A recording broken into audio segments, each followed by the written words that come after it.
अस्सलाम वालेकुम। आप सबको वेलकम करता हूं अपने यूट्यूब चैनल हैप्पी गार्डनिंग पर और उम्मीद करता हूं कि आप सब ठीक ठाक होंगे। आज मैं रोज़ की रूट प्रूनिंग करने लगा था, तो आपके साथ भी शेयर करता हूं किस तरीके से मैं अपने जो रोज़ प्लांट्स हैं उनकी रूट प्रूनिंग करता हूं।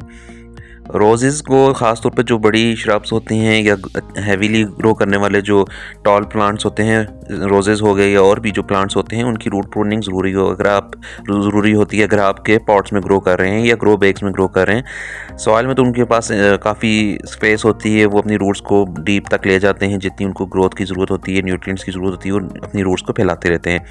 लेकिन पॉट्स में ऐसा होता है कि हमारे पास लिमिटेड स्पेस होती है, तो उसमें हमें फिर ये होता है कि रूट्स की साथ साथ प्रूनिंग करनी पड़ती है। और रोज़ेज़ को दिसंबर में जब वो डोरमेंसी में होते हैं, उस टाइम पे उनकी रूट प्रूनिंग करने का बेस्ट टाइम होता है। अगर पॉट्स छोटे हैं तो आप हर साल एक दफ़ा लाजमी उसकी रूट प्रूनिंग करें।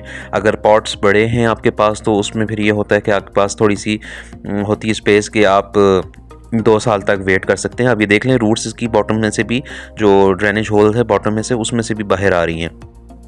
तो इस रोज़ को अब मैं रूट प्रून करने लगा हूँ। थोड़ा सा मुश्किल हो जाता है, ख़ास तौर पे अगर पॉट जो है क्ले पॉट है, मिट्टी का पॉट है, उसमें थोड़ी सी बाज़ औक़ात स्टक भी हो जाता है प्लांट। रूट बॉल इतना हो जाता है उसमें कि वो बड़ा मुश्किल होता है निकालना। बाज़ औक़ात तो गमला भी तोड़ना पड़ता है। तो बहरहाल अगर इसका तरीका यही है कि आप फिर जल्दी आप इसकी रूट प्रूनिंग कर दें। उससे ये होता है कि एक तो सॉइल फ्रेश हो जाती है और उसमें जो रूट्स होती हैं, आप 1/3 कम से कम भी उसकी रूट्स को हटा दें। कुछ भी नहीं होता। बाज़ लोग डरते हैं कि जी प्लांट हमारा ख़राब हो जाएगा या मर जाएगा, ऐसा कुछ नहीं होता। स्पेशली डोरमेंसी के टाइम पे तो आप इजीली कर सकते हैं, उसको कुछ भी नहीं होता। बस आपने ये रखना है कि 1/3 कम से कम भी आप जो है रूट्स को लाजमी हटा दें। बाकी अगर एक्स्ट्रा भी हटा देते हैं थोड़ी बहुत तो कोई मसला नहीं है। बस जो मेन जो रूट्स हैं उसकी वो रहनी चाहिए, बाकी आप उसकी रूट्स को हटा दें। तो ये देख लें कितनी मैसिव ग्रोथ हुई हुई है रूट्स की। अब इस तरह से प्लांट भी ग्रो नहीं कर पा रहा था इस साल, बिल्कुल जो अभी गुजरा है इस साल में उसने ग्रोथ अपनी रोक दी थी। कोई नए लीव्स नहीं आ रहे थे, बस जितना था उतने का उतना ही प्लांट था ना। फ्लावर्स उस तरीके से दे रहा था, एक आध फ्लावर आ जाता था, 2 फ्लावर आ जाते थे।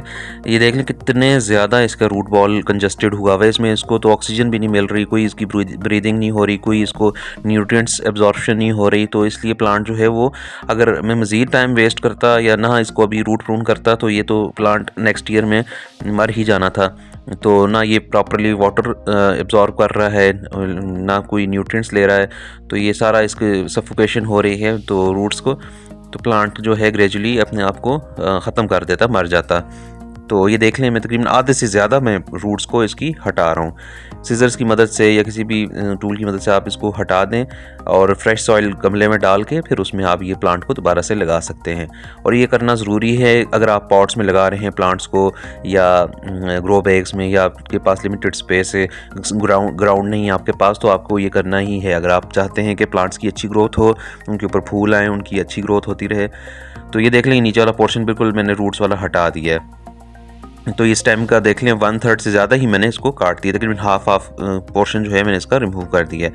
अब ये जो ऊपर वाली जो सर्कल में रूट्स आई हुई, इनको मैं थोड़ा सा लूज़ कर रहा हूँ ताकि ये अपनी दोबारा से फ्रेश ग्रोथ कर सकें और नई सॉइल में, फ्रेश सॉइल में जो है, न्यूट्रिएंट्स वाली सॉइल में अपने आप को दोबारा से ग्रो करें। और ऊपर से भी प्लांट की जिस तरह से ऊपर ग्रोथ होती है, सेम रूट्स में भी ग्रोथ हो रही होती है। जितनी ज़्यादा उसकी न्यूट्रिएंट्स उसको रिक्वायर्ड होते हैं, ऊपर हेल्दी ग्रोथ हो रही होती है, तो साथ साथ उस ज़ाहिर है वो उस हिसाब से अपनी रूट्स को भी नीचे से डेवलप कर रहा होता है प्लांट। तो इसलिए आपने सॉइल फ्रेश कर देनी है। और उसके जो गमला है, अगर आप चाहते हैं रूट प्रूनिंग नहीं करना चाहते, तो उसमें फिर आप ये है कि हर साल आप उसको बड़ा पॉट दें, थोड़ा सा उससे 1 नंबर 2 नंबर बड़ा पॉट दें, ताकि वो मज़ीद उसमें अपने आप को रूट्स को फैला सके। अगर सेम पॉट में ही आप प्लांट को रखना चाहते हैं तो फिर कोई मसला नहीं, फिर तो आपको रूट प्रूनिंग करनी ही है। उसके अलावा आपके पास कोई ऑप्शन नहीं है कि आप किस तरीके से इसको रिवाइव करवा सकते हैं या प्लांट को अच्छा हेल्दी ग्रोथ करवा सकते हैं। तो अगर आप बड़ा पॉट दे सकते हैं तो बेशक रूट प्रूनिंग ना करें, आप उसको थोड़ा सा लूज़ करके रूट बॉल को लूज़ करके आप बड़े पॉट में शिफ्ट कर दें। नहीं तो अगर आप सेम पॉट में लगाना चाहते हैं, आपके पास इतने पॉट्स नहीं हैं बड़े पॉट्स, या रखना नहीं चाहते बड़े पॉट्स, लोड होता है रूफ टॉप पे, तो आप फिर इस तरीके से रूट प्रून करके तो प्लांट को लगा सकते हैं। तो ये देख लें, प्लांट जो है रोज़ का ये श्रब है बेसिकली, तो अभी मैंने इसकी रूट प्रूनिंग कर दी है प्रॉपरली। और अब मैं इसको फ्रेश सॉइल में लगाऊंगा, और ताकि अब ये जो अपनी आगे जनवरी फरवरी में जब आगे स्प्रिंग का सीज़न आएगा, उसमें फिर ये अपने आप को अच्छे से ग्रो करवा सकेगा और इसके ऊपर अच्छे से मैं फ्लावरिंग भी हासिल कर सकूँगा। तो अभी ये पॉट देख लें, इसकी ड्रेनेज होल है नीचे बॉटम पे। तो पॉट साइज़ तकरीबन 12 से 14 इंच का पॉट है। तो अभी इसमें मैं क्या करूँगा कि फ्रेश सॉइल डाल के तो इसको फिर मैं इसमें जो प्लांट है इसको मैं लगा देता हूँ। तो ये देख लें सॉइल मैंने डाल दी है, इसमें पॉट में भर दी है सॉइल को। तो अभी मैं क्या करूँगा प्लांट को इसमें शिफ्ट करूँगा। और जो ये मटेरियल है ये तकरीबन कोकोपीट भी इसमें मिली हुई है, सैंड मिली है और पोरस सॉइल है, न्यूट्रिएंट वाइज अच्छी हेल्दी सॉइल है। अब देख लें इसमें मैं खाद भी ऐड कर रहा हूँ ताकि जो मिसिंग न्यूट्रिएंट्स थे जो सॉइल में तो वो उसमें दोबारा से आ सकें। तो इसमें देख लें थोड़े से क्लोज़अप मैं आपको करके दिखा रहा हूँ कि अर्थ फॉर्म्स भी हैं। ये जो खाद में डाल रहा हूँ इसमें अर्थ फॉर्म्स भी हैं, तो ये बड़े बेनिफिशियल होते हैं, बहुत फ़ायदेमंद होते हैं। वर्मी कंपोस्ट भी इन्हीं से बनती है। तो ये आप अगर आपकी सॉइल में मौजूद हैं या आपकी कंपोस्ट में मौजूद हैं तो ये तो बेस्ट चीज़ है। तो ये सॉइल को बहुत अच्छा न्यूट्रिएंट वाइज बहुत अच्छा बनाते हैं और उसकी जो पोरस बनाते हैं और सॉफ्ट करते हैं सॉइल को, न्यूट्रिएंट वाइज भी हेल्दी करते हैं सॉइल को। तो ये अब मैं इसमें डाल दी है कंपोस्ट, काउडंग मिन्योर डिकम्पोज हुई हुई। और मोस्टली मैं डिकम्पोज हुई हुई काउडंग मिन्योर ही अपने प्लांट्स में डालता हूँ या कभी अपने किचन वेस्ट को यूज़ कर लेता हूँ जो मैं साथ साथ बनाता रहता हूँ। तो इस तरीके से मैं इसमें प्लांट लगाता हूँ। तो अभी क्या करूँगा, ये थोड़ी सी मैं वो डैश में ला रहा हूँ जो लकड़ी की राख होती है। एक तो ये एंटी फंगल भी होती है थोड़ी सी, और दूसरा पोटाशियम जो है वो भी उसकी कमी डेफिशिएंसी को भी दूर करती है। तो ये भी थोड़ी सी मैं इसमें ऐड कर रहा हूँ, फंगल डिजीज़ वगैरह को भी अवॉइड करवाने के लिए बेहतर रहती है वो डैश। तो ये भी थोड़ी सी मैंने मुट्ठी भर एक हैंडफुल मैंने इसमें ऐश भी मिला दी है, वो डैश जो होती है राख होती है जो। तो नहीं है तब भी कोई मसला नहीं, कोई आप फंजीसाइड भी यूज़ कर सकते हैं। तो मैंने तो ये वो डैश थी मेरे पास तो मैंने ये इसको यूज़ कर लिया है। तो अभी मैं इसकी जो सॉइल है इसमें स्पेस बना रहा हूँ ताकि प्लांट को मैं इसमें लगा सकूँ। रूट प्रूनिंग होगी, ये प्लांट की रूट्स देख लें आप बिल्कुल थोड़ी सी रह गई हैं जो कि पहले पॉट के बॉटम से भी बाहर जा रही थी, तो अब बिल्कुल शॉर्ट मैंने कर दी हैं इसकी रूट्स। तो आप टेंशन ना लें, बिल्कुल भी नहीं मरता प्लांट। आप डोरमेंसी के टाइम पे प्लांट के साथ रूट प्रूनिंग कर दें तो कोई इशू नहीं होगा, बिल्कुल ठीक रहती हैं। और प्लांट जो है जैसे स्प्रिंग सीज़न आएगा तो हेल्दी ग्रोथ करना स्टार्ट कर देगी। तो अभी देख लेंगे मैंने जो प्लांट है इसके सेंटर में एडजस्ट कर लिया है ताकि वो अपने आप को सेट कर ले और अपनी जगह पे एडजस्ट हो जाए प्रॉपरली। तो पॉट के सेंटर में रखना है, ऐसा नहीं कि किसी एक साइड पे आप कर दें। तो इस तरह ये कि इक्वल स्पेस मिलती है रूट्स को ग्रो करने में। अगर आप सेंटर में पॉट के लगाते हैं तो प्रॉपरली सारी तरफ से उसको इक्वल स्पेस मिलती है ग्रो करने की। तो अभी ये बाकी सॉइल जो है मैं ऊपर डाल रहा हूँ इसके पॉट के ऊपर।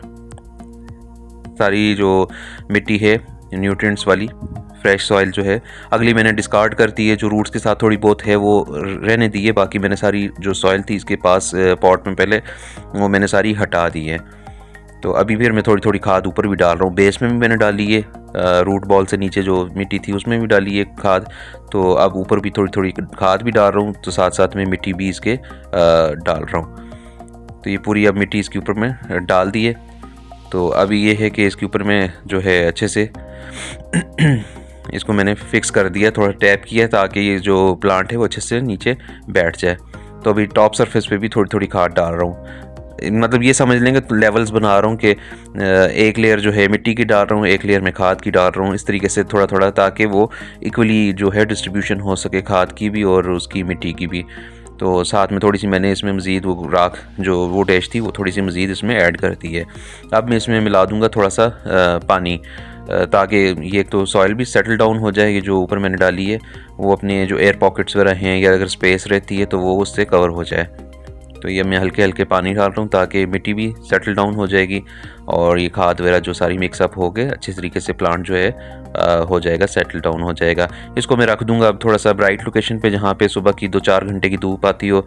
तो वैसे तो सर्दियाँ चल रही हैं, इतना मसला कोई भी नहीं है, आप फुल सन में भी रख सकते हैं, लेकिन ताकि थोड़ा सा अभी रूट शॉक में भी होगा, ट्रांसप्लांट भी किया है, दूसरा रूट्स बहुत ज़्यादा मैंने काटी हुई हैं, तो थोड़ा सा अपने आप को ये रिवाइव कर ले। हफ्ता एक में इसको थोड़ा सा शेडी स्पॉट पर रखूँगा, उसके बाद इसको मैं फुल सन में ले आऊँगा।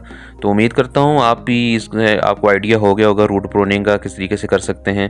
तो अगर वीडियो पसंद आई तो चैनल को ज़रूर सब्सक्राइब कीजिएगा। मिलता हूँ इंशाल्लाह नेक्स्ट वीडियो में किसी और प्लांट के साथ, तब तक के लिए अल्लाह हाफिज़।